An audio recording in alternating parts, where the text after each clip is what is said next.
Uber and Lyft are not the public transport partners they hoped to be, and I'm going to leave the link for you below. I subscribe to this channel. Rideshare companies like Uber and Lyft have taken pains to position themselves as a partner to public transit, providing a last mile solution to get people to places where train and bus routes don't go. But a November 8 paper in the Journal of Transport Geography analyzing rideshare trip data in Chicago shows that before and during the pandemic, people rarely use public transit in conjunction with the rideshare. So they tried hard to brand themselves in conjunction with the public transport, but it doesn't look good for them. The author studies the relationship between public transportation and ride-sharing services in Chicago, measuring rideshare data from before COVID-19 pandemic. Researchers found that nearly half of the trips taken were substitute journeys they could have taken using public transport, while only 2% of trips were complementary, taken to or from public transport stops. The remaining portion of trips were taken in areas without transit options. But riders, especially those in white, wealthy parts of the city that are well served by public transportation, still opted for ride shares. Despite efforts by ride-sharing companies like Lyft and Uber to partner with local transit systems to fill in gaps in transportation networks, this study suggests in practice they function more like competitors.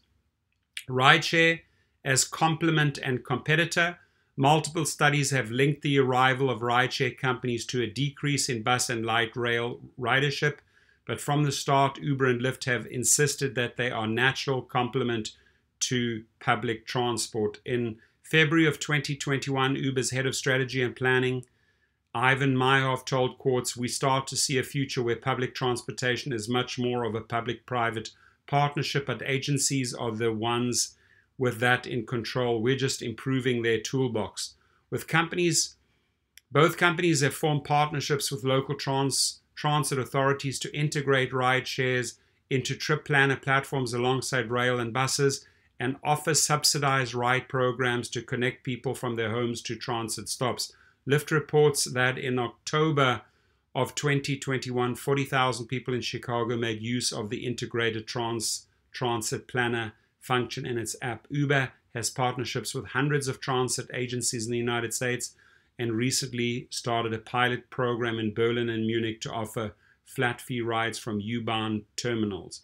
But rideshare companies have found themselves competing in some cases with established transit networks for riders since hitting cities in the early 2010s. One 2019 study of transit ridership patterns in 25 North American cities estimated that for each year after a rideshare service enters the new market, heavy rail ridership decreases by 1.3% and bus ridership decreases by 1.7%, right?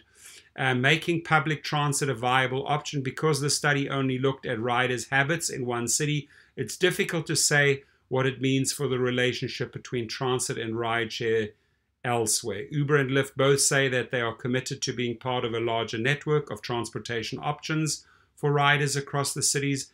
In a statement to courts, Lyft emphasized its work to help customers find transportation solutions across modes through its bike share program and by integrating public transit schedules into its app. It also said that 53% of its riders in Chicago have used the service to get to public transportation. So I'll leave the article here.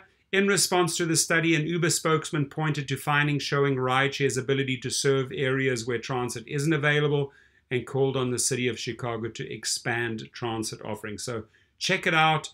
Good article if this interests you. Wish you a great day, and thank you from my sponsors, Legal Rideshare and Display Ride. Enjoy.